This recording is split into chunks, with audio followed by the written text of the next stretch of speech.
Diyan po nabubuo yung may mga bacteria po dyan na gumagawa nun. Kino-convert nila yung ammonia into nitrite at saka nitrate. Para paglabas doon, pag pumasok sila dun sa outlet natin papunta sa PVC pipe, nitrate na yung lalabas. Para yun naman ang kakainin ng ating mga halaman. Ayan. So pero okay naman yung ating mga halaman, mga kabokals. Itong ganda nga ng tubo nito mga ito. Ayun. Ano na, nagkakaroon na ng balbas oh. Balbas ba yan?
Mga kabokals, unti-unting paglilipat, unti-unting paghahakot. So naghakot uli ako kanina ng ibang mga gamit, yung ref saka yung iba pang mga gamit.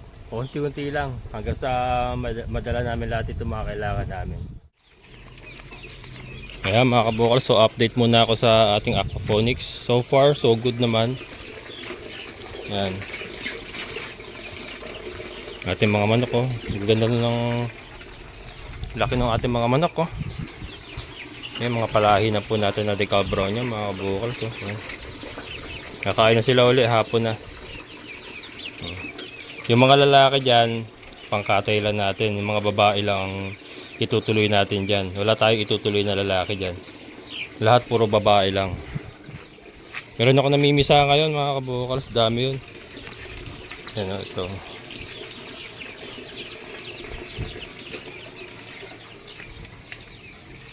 So far hindi naman nagbabawas yung ating tubig. Ayan. Let's sa labas. Kagul. Oh Brad, nubos mo na yung pagkain mo? Ha? Ayan, pangatlong ano niya yung mga kabukals. Pangatlong ration niya ngayong araw. Ayan, iinom pa siya mamaya. Yung mga babae nasa labas.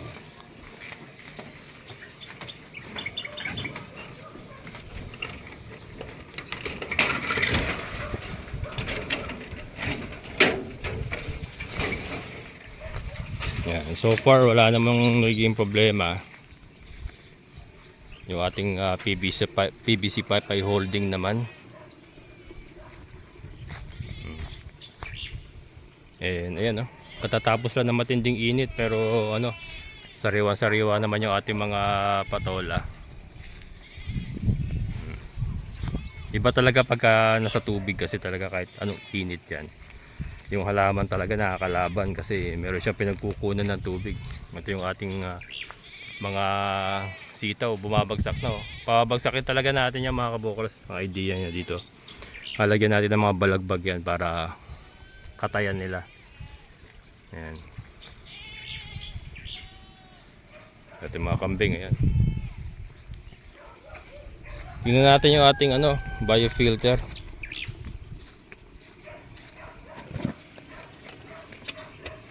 Yan, hindi ko pa na lagyan ng maayos na hagdan. Lagyan ko ng maayos na hagdan ito para hindi tayo mahirapan.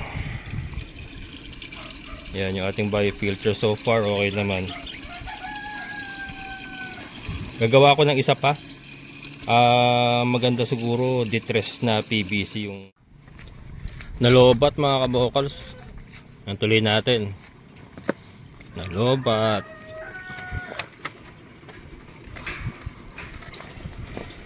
Yan.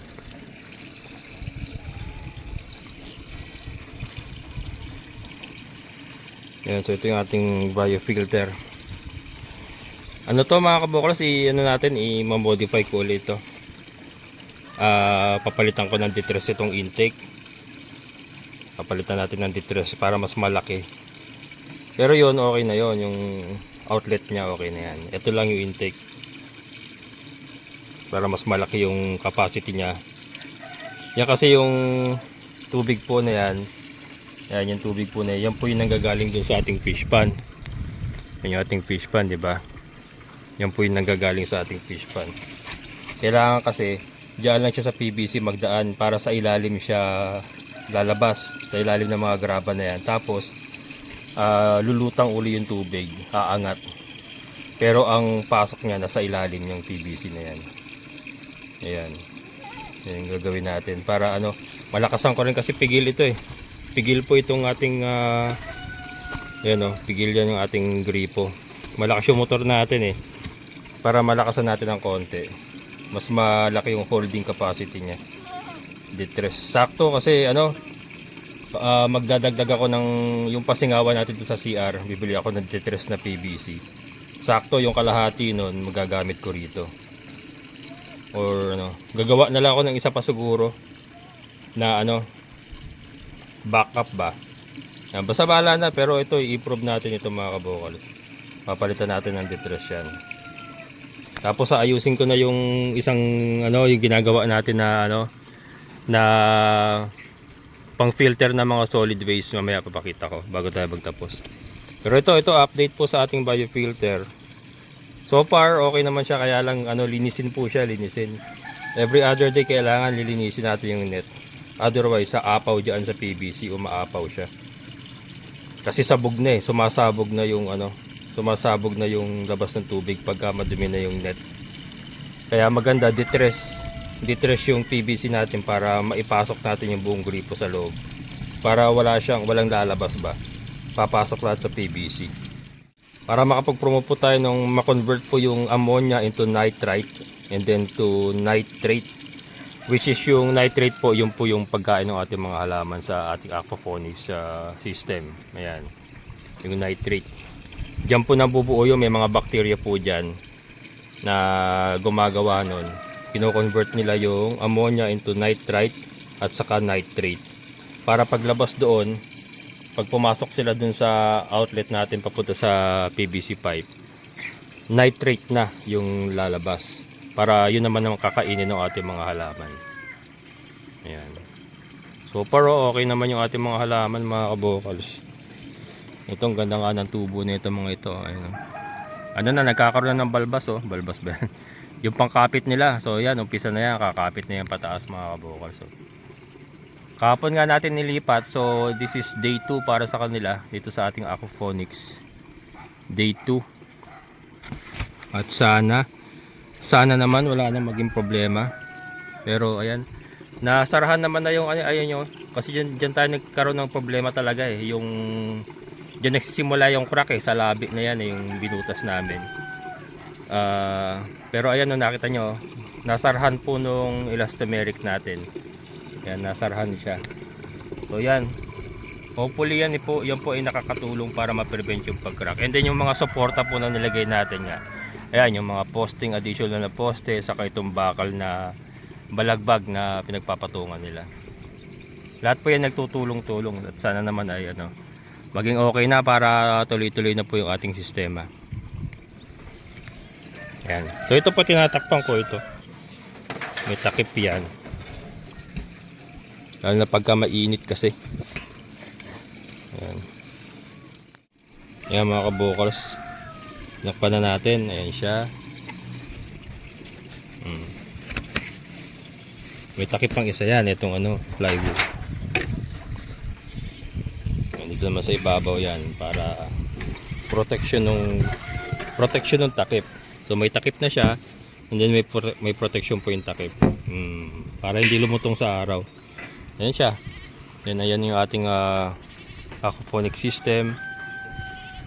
Looking good. Sana naman ay maging okay na. And then ayan yung ating fish pan. Pakita ko sa inyo yung plano kong gawin dun sa isang filter. Ayan mga kabukals, ito yung ating filter. Buhanging ilog nga. Meron pa tayo rito buhanging ilog ah. Ayan. Lalagay pa natin ito. Yan, mga buhanging ilog pa yan. Saka yan. Pero meron ito, may laman na ito. Pero tatanggalin ko pa yan kasi i-modify ko. Lalagyan natin ng charcoal o yung uling ba. Uling. Yan. So ang mangyayari po niyan, sa ibaba niyan, tatambakan natin ng net. Yung marami tayong net diyan, yung binaklas natin dito sa dito sa ating layer house. Net. Yan, net. Medyo kakapalan na natin, tapos buhangin. Na siguro mga 3 inches na buhangin. Yan. Tapos charcoal yung uling. Yung uling siguro mga gawin nating 5 inches. 5 inches ang kapal, siguro more or less mga mga 1/4 na sako. Hindi naman siguro. Basta 5 inches yung ating charcoal, yung uling. Tapos siguro buhangin na kaagad, hindi na tayo maglagay ng graba. Yun lang, itong buhangin ilog, tapos charcoal, tapos buhangin uli. Yun na po yung ating magiging pang-filter ng ng solid waste. And then gagamitan po natin ito ng motor. Alam niyo po yung yung nabasag ko. Ito. Ito pakita ko na rin pala yung mga ulang. Kasi maganda rito sa isang nating sa na to, sa motor na to. Higop niya pati yung mga solid waste, higop niya. LEC kasi ito LEC ang nagpapatakbo rito.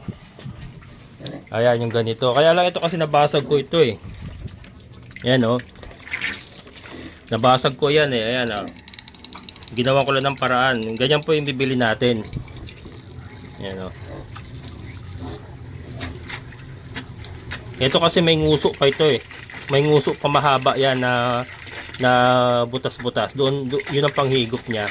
Yun po yung nabasag ko. Nailaglag ko siya So bibili tayo ng ganyan, dalawa. Yan 35 watts lang naman yan. 35 watts. Yan ang ipoposisyon natin doon. Yan kasi sa ganun ka ay teka, hindi ko pa naipakita yung mga ulang. Ay nabulabog mga kabukol. Pero nandiyan sila. Mamaya balikan natin mamayang gabi bago tayo magtapos. Pero ito pakita ko lang muna yung gusto kong gawin para magkaroon kayo ng idea. Yung motor kasi na yon, kaya niyang iangat sa ganong kababa lang. So dito natin ilalagay sa mga ilalim ng mga manok natin. Yan natin ilalagay siya. Tapos may hose tayong mahaba na magtatapon dito. Magtatapon siya ng tubig dito. Ito safe naman ito mga kabukals. Ayan. Lalagyan ko pa ng suporta yan dito. Sa poste, nakasuporta yan. Ito matibay yan kasi may may sinturon pong bakal yan. Nakasinturon pong bakal yan. Tapos naka-welding. Hindi lang po basta tinali ng alambre. Naka-welding po yan mga kabukals. Ito, naka-welding po yan sa sinturon namin na D12. May D12 yan paikot. Kaya matibay po yung pader na yan. Kaya okay lang po ipatong natin yan dyan. So yun, dito tayo magbubutas ako dito para sarado-sarado siya. So diyan natin isusuot yung mga yung mga hose natin, dalawa sila. Tapos dito tatapon. Yan Yan po yung kanyang tapunan. Yan po yung ginawa nating PVC niya. Diyan po tatapon yung tubig. After po masala. Para po pagbalik po ng tubig sa ating fish pan, nasala na po yung mga solid waste. And then ang magiging management na lang po nun, kaya buhangin na puro buhangin na ilalagay natin. Kasi mag-accumulate yan yung dumi. I-scrape out na lang natin yan ng manipis. I-scrape out natin yung mga dumi. Tapos palit lang ulit tayo ng konting buhangin. Ganon po mangyayari, magiging maintenance na gawin natin dyan. Kaya ang gagawin natin dyan, ito buhanging ilog lang. Tapos uling sa gitna. Tapos buhanging ilog uli. Tapos yun, i-scrape out natin yung from kung as often as needed. Kung kailangan na i-scrape out, kung makapal na yung dumi sa ibabaw, scrape out natin. Yung po magiging management natin dyan. Ayan, so continuous mga kabukal. Sabi ko nga, hindi ko titigilan to hanggat hindi ko napagagana ito na maayos. Hindi natin titigilan ito hanggat hindi nagiging maayos po yung ating aquaphonic system. So ito nga yung isang integration na gagawin natin. Magdadagdag tayo ng filter. This time, itong filter na to is for solid waste. And then yung purpose po ng charcoal, para po, ang alam ko, ina-absorb din niya yung ammonia, yung charcoal, yung uling. Correct me if I'm wrong. Pero nakakatulong po yung pantanggal ng amoy ng ammonia, yung uling ba. Yan. So yun. Ito mga kabukas, ubas. Ito yung ubas na na binili natin sa Nueva Ecija dati. Yan, kung mapapansin nyo. Ibinunot ko to, nandun to, nakatanim na to sa lupa. Kaya lang, binunot ko mga kabukals, and then pinaghiwalay ko sila. Dalawang puno kasi yan eh. Pinaghiwalay ko sila, nilagay ko sila sa baso. Tapos, yan, may tubig. Bakit? Ilalagay ko ito doon sa aquaponics mga kabukals. Oh, buhay naman na yun, buhay na. Ito ay, 4 na araw na sila dyan. Ito yung buhay na. Yung mga namatay, ito, patayan. Pero ito, yan, buhay yan, buhay yan. Pero yung iba namatay na. Pero importante dyan na buhay. Ibig sabihin, yung pagkaka-transfer natin sa baso, okay na yan. Nagsisimula na uling mag-ugat yan. So pagka na-develop na yung ugat, nakita ko may mga bagong usbong na uli na kumbaga buhay na siya, ilalagay na natin siya doon sa ating aquaponic system. Ubas mga kabukals. Try natin. Ito subok lang naman mga kabukals. Titignan natin kung gagana. Wala namang problema dyan kung hindi gumana. Sabi ko nga, subukan natin lahat ng gusto natin gawin. Habang kaya pa natin, di ba? Wala naman pong masama diyan.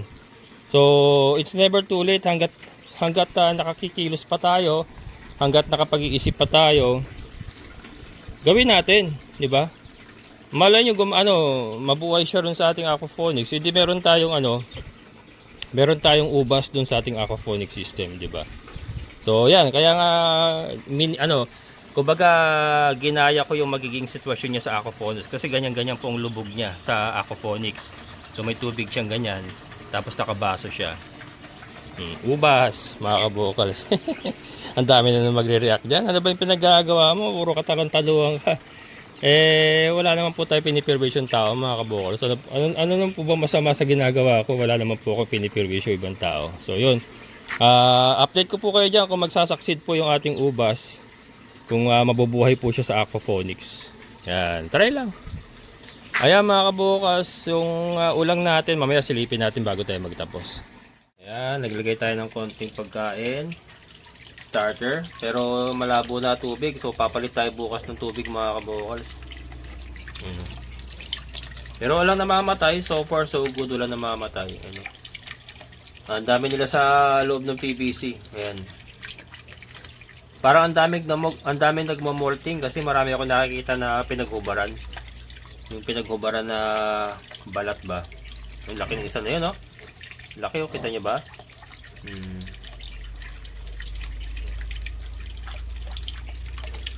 Dami yan. Nasa loob yan sila. Wala naman namamatay eh. Since nung nandito sila, wala namamatay mga kabukal. Kahit ganyan lang yung tubig nila, paikot-ikot lang. Pero yan nga, bukas magpapalit tayo. Kailangan magpalit. Parang 5 araw na yata hindi napalitan dito. At yan, malabo na. So yan mga kabukas, tuloy lang po tayo. Ito nga yung ating mga ulang nandito pa rin.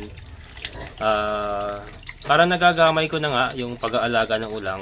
Kasi ito, di ba? Wala naman na tayo namamatay dito. And maraming nagmo-molting kasi marami ako nakita na pinaghubaran na balat ba. Marami ako nakita na pinaghubaran na balat. So madaming nagmo-molting. Kaya siguro maraming nakatago lang, ayan Kasi usually pagkagabi ganito, yan marami yan sa labas pero parang ang dami nung nasa loob ng PVC. Siguro naka-molting sila kaya ganun nagtatago. Yan, tuloy-tuloy lang mga kabukals. And ito, dito pa rin natin yung mga ulang. Abangan nyo kung ano bang magiging plano talaga natin dito sa ating mga ulang. At ako naman parang nagagamay ko na rin yung pag-uulang mga kabukals. Parang mas nadadalian nga akong alagaan yung ulang. Kasi ito basta, ito nga wala pa filter yan paikot-ikot na yung tubig Wala naman tayo namamatay. What more kung merong filter pa yan. Mas maganda yung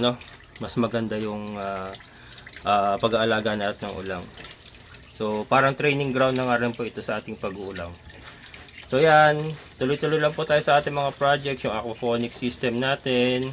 Ongoing progress po yan mga kabukal. Sa maraming pa po tayo ma-encounter na problema dyan.